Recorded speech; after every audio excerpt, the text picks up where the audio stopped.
This is a quick video tutorial for ABC data and behavior information for Google Forms and Sheets. Really big thank you to Clive Williams, who had the original form and has spent a lot of time kicking it around and betaing it with me. So the first thing you're going to do is you're going to have access to view-only version of this original template, and there are 4 different tabs on here. This tab, Form Responses 1, is where the form on the back side, which we're going to see in a minute, will populate all of the information in here.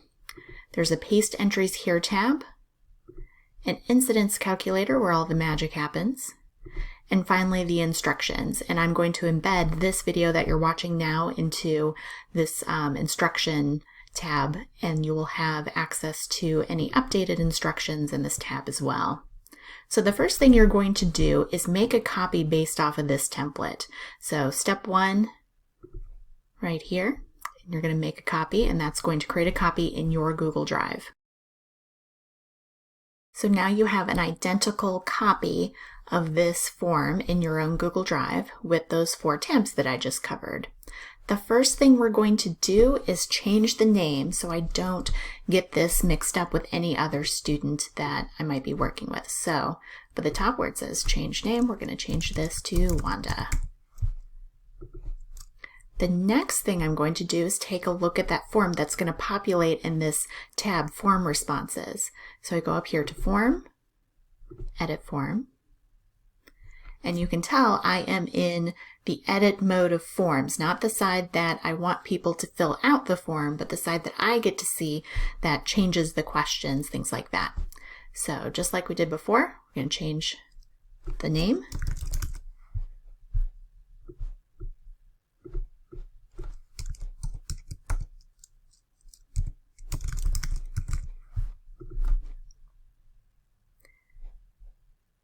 There are already several questions populated in here. You can make this look the way you want.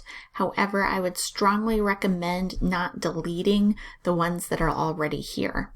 So we have, starting from the top, staff name, when did this occur, with a month and time attached to it, and then the context and antecedent, behavior, and consequence. You can delete and add whatever you want to the choices down here. Just do not delete the entire consequence question. So I am going to go over to behavior, and let's say we have a student that we want to add the behavior of vomiting. And I want to delete these 3. So again, you can change this, you can add to it, and you can do that as many times as you like. Just do not delete these questions. And you can certainly add more questions to this as well.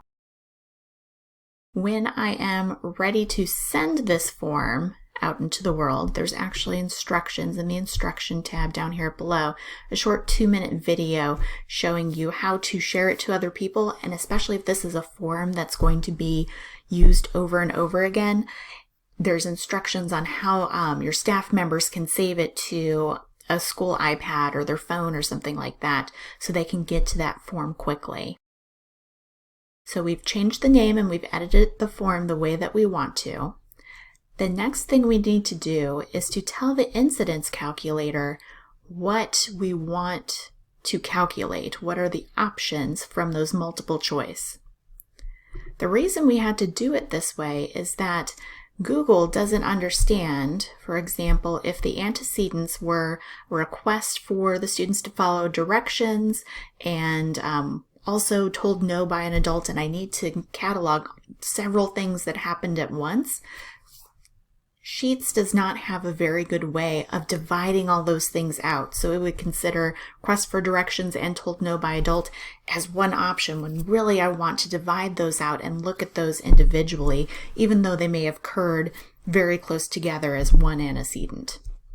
So the way that we do that is by going to Preview.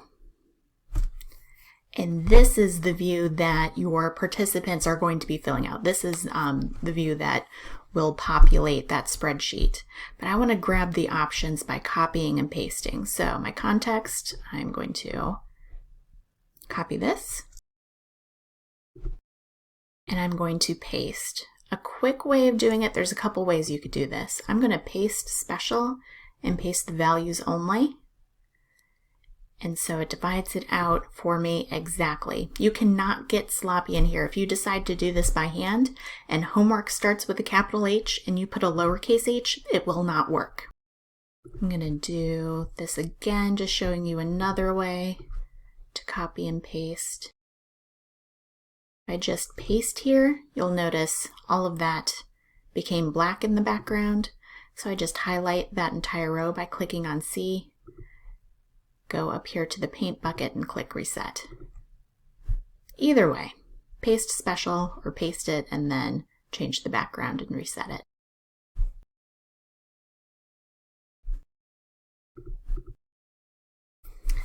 So I have all of the options that are in my form in the behavior calculator, so it knows what to calculate. And if at any point I decide to add just one new behavior, again, I can write it in by hand over here, or I can copy paste. But remember, you cannot be sloppy. It needs to be exactly what it is in your form. Spaces, periods, all those sorts of things need to match up identically, which is why I like copying and pasting.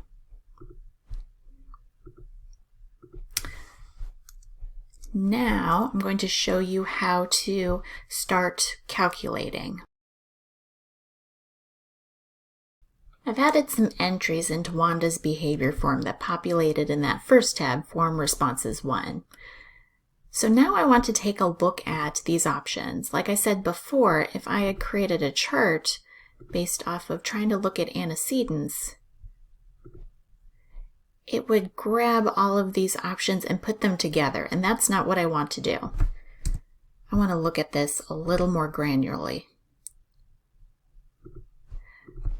So what I need to do is use that paste entries here. I'm going to start at A, and I can go all the way to H. I can't go any farther. If you start adding more questions to this form, you certainly can.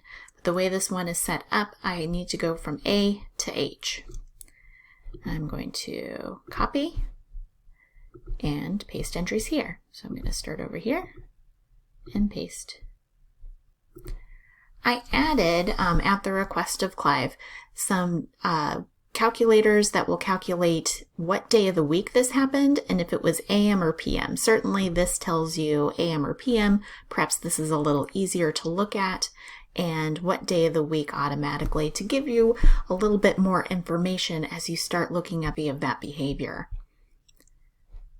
So the next thing we need to do, paste entries here. And again, if I only wanted to look at the ones that were on Monday, I could copy and paste whatever I wanted, whatever was important for me to kind of put the microscope over in this incidence calculator. You notice that over here, incidence calculator already started working for me. Yes, I definitely put in 2 times for ELA, specials, math, but these are not working. So what I need to do is wake up that formula. So all I do is hover over where that formula is, and that's going to be under B2, D2, F2, and H2 are where the formulas are, and I just need to wake them up. So I click on the cell where that is. It's the first cell, that first 0, and then I hit return twice, and it just wakes that formula up. So now I have a way of looking at multiple choice options or multi-select options in a way that makes sense. Looking at this, you might be able to gather some information and some ideas of what's going on already, but let's say you wanted to make a chart out of this. I'm going to go over here to Antecedent, and I'm going to click Shift and highlight these 2 rows because these 2 go together. I'm going to go over to Insert Chart, and in this Chart Editor tab, I'm going to click Aggregate. And now this gives me a visual representation of this. When I've calculated what I need to calculate, or maybe I want to look at certain range of dates a little more closely, maybe I don't want to look at these anymore, I just delete, again, A through H, don't go any further. this will automatically clear out. When I go back to the incidence calculator, this is all automatically updated, as well as my chart that I made over here. And I can keep these charts over here as long as I need. So that's it. If you have any questions or ideas for this template, go ahead and email me at jconrad@patentsproject.org. And if you're interested in this or any other support related to providing your students equitable access to their education, please visit us at www.patentsproject.org. That's PATINS project.org.